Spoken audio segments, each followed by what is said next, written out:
තුන්වැනි පරිච්ඡේදය තුම්පනේ අවට. පළමු කොටස. නොවැම්බර් මාසයේ මම යලිත් කොබ්බෑකඩුවේ පිහිල්ලේ ගෙදරට ඇවිත් සිටියෙමි.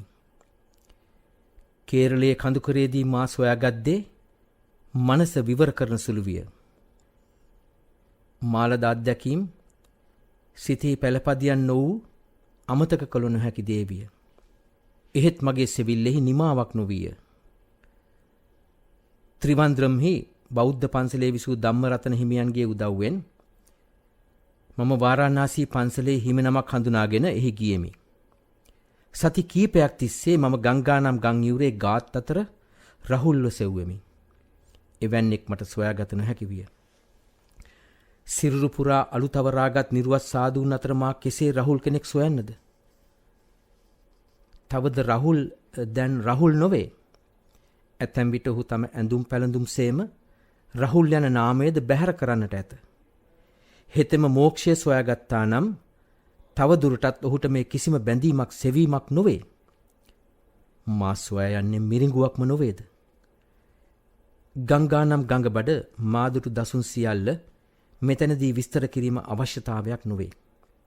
එහෙත් බිනෝයි කී පරිදි ගංජා දුමෙන් වෙනත් ලෝකට පාවී ගිය සාදුවරින් මම දෑසින් දුටුවෙමි.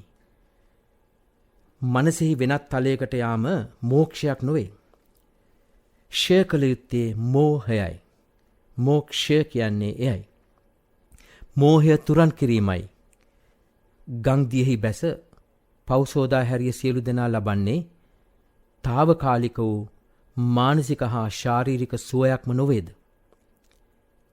ඉල්මාසේ මා පෙරලා ලංකාවට පැමිණියේ කඳුකරයේ දින කීපයක් විවේකගෙන යලි ඇමරිකා එක්සත් ජනපදයට යන අදහසිනි. මේ වතාවේද මම කොළඹින් රියක් කුලියටගෙන නුවර ආවෙමි. මා පිහිල්ලේ ගෙදරට ලං වන විට බොහෝ දේ වී තිබෙන. අනෙක් හැමදෙන නින්දට ගියද රතුමැණිකාත් වීරසිරිත් මායනතෙක් දැස් දල්වාගෙන ඉදිරි පිලේ බලා සිටිය. අප්පොට කෑම හදලා වහලා තිබ්බා. රතුමැණිකා කීවාය. මට නම් දැන් බඩගිනි නෑ මහන්සි. මාන්සි වැඩිකමට බඩගිනි දැනෙන්නෙත් නැත්තේ. කොයිකටත් උණු වතුරෙන් ඇඟ හොදගෙන තවාගෙන ටිකක් කමු. කී රතුමැණිකා මා වෙනුවෙන් වතුර රත් කරන්නට යයි වීරසිරිට කීවාය. මා කාමරයට ගොස් ඇඳුම් මාරු කර සරමක් හැඳගෙන එන විට වීරසිරි මා වෙනුවෙන් මැදමිදුලේ වතුර කල්දේරමක් උණු කරමින් සිටියේය. අනුතුරු ඔහුෙයින් බාල්දිය මට නාන කාමරයට ගෙනවුත් දුන්නේය. මම ඇල් වතුරට කලවම් කරගෙන පදමට උණුසුම ඇති දියෙන් සැනහුණෙමි. අප්පෝ එනකල් නොවී සිල්ලේ බලන් හිටිය අත්තම්මා. රතුමැණිකා කීවේ මා කෑම ගනිද්දීය. උන් දැ දොඩලා බුදියෙන්ට ගියා. වීරසිරි සිනාසුනේ. දැන් හුඟක්ම රෑ වුණා නොවෑ. අප්පෝ කීයට හරියා දෙනවා කීව නිසා අපිට නම් නින්ද ගියේම නැහැ. අප්පෝ ගිය කාරණේ ඉෂ්ට වුණාද? රතුමැණිකා විපරම් කළාය. තරමක් දුරට මම කීවෙමි. පස්සේ වැරියවෝ කතා කරන්නට වීරසිරි කීවේ. දැන් හොඳටම මහන්සි ඇති. ගමන් මහන්සි නම් තමා. හෙට කියමු. වෙහෙස නිසා මම දැඩි නින්දකට වැටුනෙමි. පිහිල්ලේ ගෙදර කාමරයේ හුරුපුරුදු සුවඳ මැද මම දහවල් වෙනතුරු නිදාගත්තෙමි.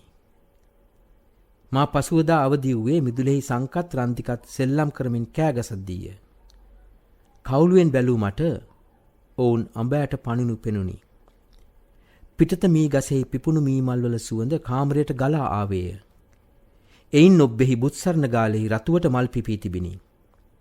කොළුවන් දෙදෙනා කිසිම වගක් නැතිව සෙල්ලම් කරනු මද වේලාවක් බලා සිටි මට ඔවුන්ගේ ඒ නිදහස් කෙලිලොල් බව හදවතටම දැනුනි. ඔවුන් වෙත වූයේ නියම ප්‍රීතියකි. හීන් නදී පිටත කතා කරනු ඇසිනි. ඈ උස් හඬින් කතා කළේ මා අවදි කරන්නමද? මගෙන් තොරතුරු අසන්නට ඈ පුලපුලා ඇති. මා කෑම මේසේ වෙතට එන විට මගේ තොරතුරු අසන්ට සිටියේ ඈ හා රතුමැණිකා පමණි. අප්පු මාමා පන්සලට ගොසිනි. වීරසිරි වත්තේ වැඩට ගොසිනි. මගේ ගමන් තොරතුරු වලටත් වඩා ගැහැණුන් දෙදෙනාට අවශ්‍ය වූයේ රහුල් සෙවීමේ තොරතුරුයි. අහම්බෙන් මෙන් මා කඳුකරේ මන්දිරේ සොයා ගැනීම ඔවුන් සතුටට පත් කළද අනතුරුව රහුල් ආගියාතක් නැති බව ඇසීම පසුතැවිල්ලට කාරණා විය. හීන් නදී නිකටට අත්ගසා ගත්තාය. දෙදෙනාම සිටියේ කෑම කාමරයේ මුල්ලක බිම හිඳගෙනයි. රතුමැණිකා එක්වන්ම නැගිට්ටාය. සෙබිල්ලේ කෙලවරක් නෑ නේද අප්පෝ? අපි යනතන් කොහේ කියලා සොයන්ටද නේද? වැලි කැට වාගෙන නේද අප්පෝ? හීන් නදී ඊට වැඩි යමක් එකතු කළාය. අපිව සොයා ගන්නට ඕන. ඒක තමයි ලොකුම දේ. මාදුට සිහිනේ මට ඇසුණ දේ මම කීවෙමි. ඒක හැබෑව. හීන් නදී හුන්තනින් නැගිට්ටාය. අප්පෝ දැන් ඉතින් මොකද කරන්නේ? අද මං බණ්ඩාර හාමුදුරු බලන් පන්සලට යනවා හවස් වෙලා. අද දවල්ට අපි ගෙදරින් දානේ අරන් යනවා. අප්පෝ එනවනම්? නෑ මං පස්සේ යන්නම්. අද උදේ බණ්ඩාර හාමුදුරුවෝ පිණ්ඩ පාතේ වඩිනවා දැක්කා. හීන් නදී රහසින් මෙන් කීවාය. සමහර දාට අපි හීල ගේනවට කැමති නෑ. ගෙන් ගෙට යනවා. බුදු හාමුදුරුවෝ වැඩිය වාගේ. සමහර දාට උදේකට ගෙදරකට දාන්ට වඩිනවා. හැම ගෙදරකටම යන්නේ නෑ අප්පෝ දන්නවනේ. හීන් නදී හීන් හිනාවක් පෑවාය. කුලගෙයින් කුලගෙයට විතරයි. මේ කතාව මා අසා තිබුණද මම ඒ ඔස්සේ තරම් නොසිතුවෙමි. මල්වතු සියම් නිකායේ හිමි නමක් උදේ හීල් දානයකට ගෙදරකට වැඩියා නම් ඒ මහ ගෙදරකට පමණි. නැත්නම් හීල වැළඳීම පන්සලේමය. පිඬුසිගා වඩින විට නම් මග තොටේ ඕනෑම ගේක දොරකඩ නතර වෙයි. ටික් අයියා උද තවම මේ පරණ කුලසිරිත් රකින්න බව හීන් නදී එසේ නොකියා කීවාය. කුලගෙයින් කුලගේට යයි ඈ කීවේ මහණ වුවද කුලය බලපාන බව කියන න්‍යායනි. අප්පෝ ඉතින් අද විවේක ගන්ට සෙවිල්ල ඉවරයි නොවැ. හීන් නදී කියද්දී සෙවිල්ල ඉවර නැතෑ කියන්ට සිතුනද මම මෝපියා සිටියමි. මං අර කොබ්බැකඩුව බලව්ව පාත ඩෙනිස් මහත්තයා හම්බුවෙන්ට යනවා. එයාගේ කේරළේ යාළුවා මට දෙන්න කියලා මුණ්ඩු වගේක් දුන්නා. මුණ්ඩු? ඔව් එහෙ සරම් වාගයක්. එහෙ සරමට කියන්නේ මුණ්ඩු කියලා. මාකී කතාව වසා හීන් නදී අතකින් ලුඹුකට වසා සිනාසුනාය. මුණ්ඩු? ඈ මුළුතන්ගේ අතට යමින් කියනු මට ඇසුනි. මගේ ගමනත් මා සිතූ තරම් ඉක්මන් නොවිය. පාතරාසෙන් පසු කාමරයට වැදුණු මම යලිත් සුව නින්දකට වැටුණෙමි.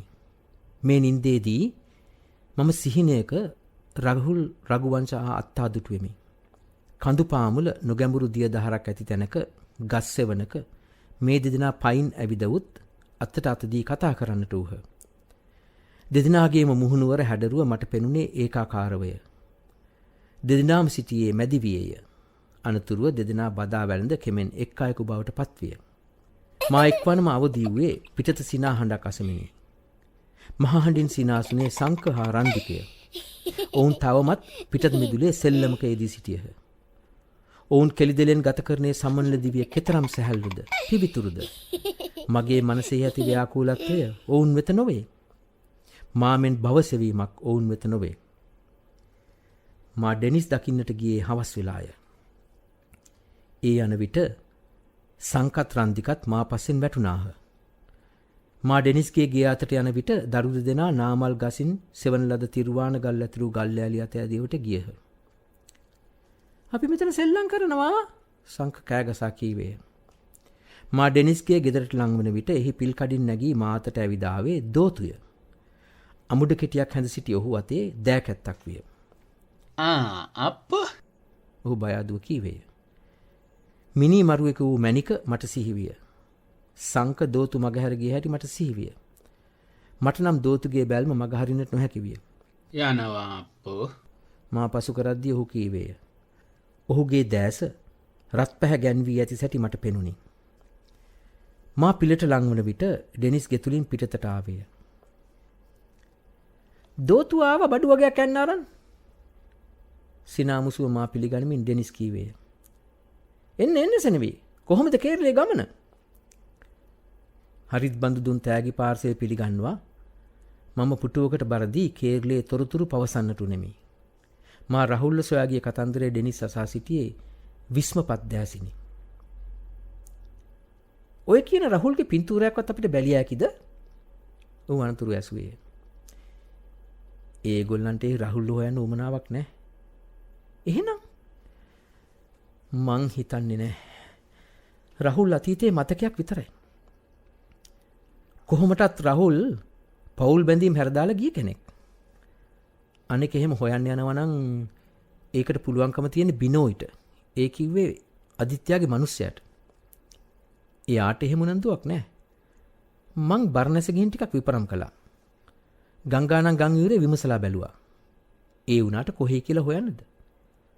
අලුතවරාගත්තු සාදුලා සේරම එක වගේ. හිමාලයට ගියා නම් ඒකට වෙනම ගමනක් යන්න වෙයි. හිමාලේ පාමුලත් ඇති ඕන තරම් භාවනා කරන අය. මම මෑතදි කියෙව්වා අඩු කුලේ අය බඳවා ගන්න බ්‍රාහ්මණ වංශිකයෙක් ගැන. එයා ඒ ළමින්ම කුලමල නොබල අරන් බ්‍රාහ්මණයන් කරනවා. ශ්ලෝක ස්තෝත්‍ර කියලා දෙනවා. බුදුහාමුදුරුවෝත් කළේ කුලමල අමතක කරලා සේරමලා රන්සොලුවෙන් වැහීම මම කිව්වෙමි. ඒ වුණාට අපේ පන්සල්වල තාම කුලය රකින්නව නේද? ඩෙනිස් සුනාසුනේ. මා වෙත පිළිතුරක් නොවිය. තේ එකක් බීලා යමු නාගස්සෙවනට ඩෙනිස් කීවේ. තව ටිකකින් සිරිත් එනවා කිව්වා. ඔව් මිනිහත් බලාගෙන නැති තොරතුරු අහන්න. අප යන විට නාගස්සෙවනේ සිරි සිටියේ තනිව නොවේ. සංකත් රන්දිකත් එතන ගලින් ගලට පනිමින් සෙල්ලමක යෙදී සිටියහ. සිරි ඔවුන්ට කීදේ අපට ඇසුනේ නැත. මා දුරේනුදුරු සංක ඉවතට දුව ගියේය. රන්දිකද අයියා අනුව දිව්වේය. තව මොහොතකින් ඔවුන් ගස් අතරේ සැඟව කොහේ ගියාද කියා නොවිය. නාගස්සෙවනේ වැටී තිබුණු කුලගොන්නේ සරසනහඬ නගමින් ඔවුහු නොපෙනී ගියහ. අපේනු දකිමින් සිරි ගල්පුවරුවෙන් නැගිට්ටේය.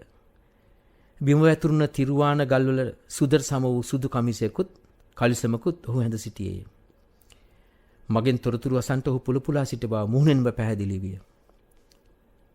අප නාගස්සෙවනේ හිඳගත් පසු මම මගේ අත්දැකීම් යලිත් වතාවක් විස්තර කළෙමි.